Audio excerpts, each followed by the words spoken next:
Kefasihan membaca Al-Quran masyarakat Indonesia masa kini barangkali tak terlepas dari peran penting Kiai Haji As'ad Humam. Dia adalah seorang guru ngaji asal Yogyakarta yang membantu jutaan orang Indonesia dan luar negeri fasih membaca Al-Quran. Banyak orang tidak mengetahui siapa sosok As'ad Humam, tetapi jika melihat karyanya dapat dipastikan bakal tak menyangka. Sebab As'ad Humam tak lain adalah pencipta metode cara cepat belajar Al-Quran, yakni Iqra, yang fotonya terpampang jelas di cover belakang buku Iqra. Mitsuo Nakamura dalam Direct Recent Arrests Over the Banyan Tree tahun 2012 menjelaskan, Kiai Haji As'ad Humam lahir di Yogyakarta pada tahun 1933.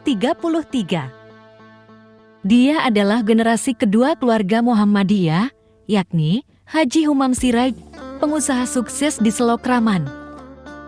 As'ad menempuh pendidikan rendah hingga tinggi di sekolah Muhammadiyah, namun pada tahun 1963 nasibnya mengalami perubahan. Insiden jatuh dari pohon di usia 18 tahun membuat tulang belakang As'ad terkena pengapuran. Dokter memvonis As'ad cacat seumur hidup, berjalan pincang, dan lehernya tak bisa bergerak, sehingga harus berjalan pakai tongkat. Alhasil, dia pun tak bisa lagi bersekolah dan beralih menjadi guru ngaji. Selama jadi guru ngaji, dia dikenal sebagai sosok yang bisa mengajarkan murid baca Al-Quran secara cepat. Jika menggunakan metode konvensional atau Baghdadiyah, seseorang membutuhkan 2 hingga 3 tahun untuk bisa baca Al-Quran. Namun, lewat metode yang diperkenalkan As'ad, seseorang bisa fasih membaca Al-Quran hanya dalam hitungan bulan. Rupanya, dia mengajarkan orang mengaji berdasarkan kata per kata, dari yang paling mudah hingga tersulit. Awalnya, murid diberi kata bata-bata, jajan dan sebagainya hingga ke kalimat panjang.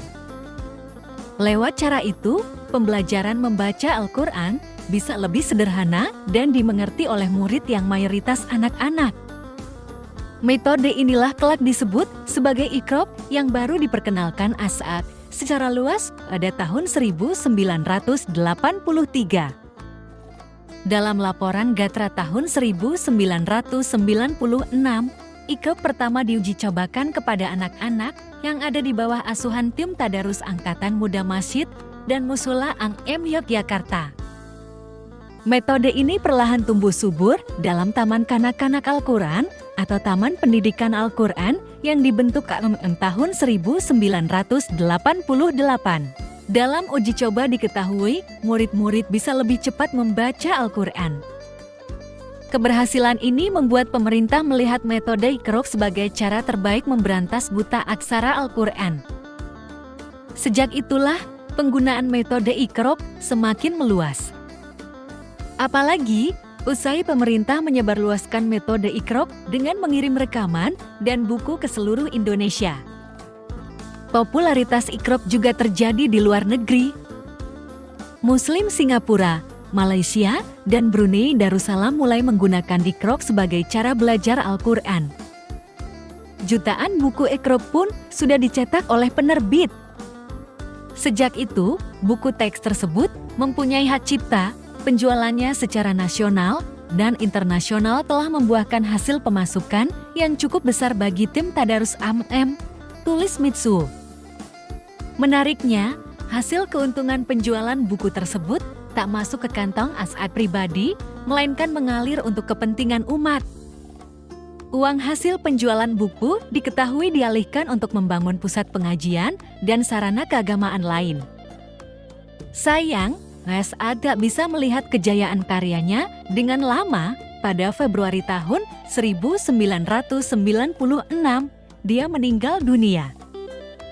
Saat mengantar As'ad Humam ke peristirahatan terakhir, Menteri Agama Tarmizi Tahir menyebut, As'ad adalah pahlawan penyelamat Al-Quran karena telah menyelamatkan masyarakat dari kebutaan terhadap kitab suci umat Islam itu. Ungkapan ini memang tidak berlebihan.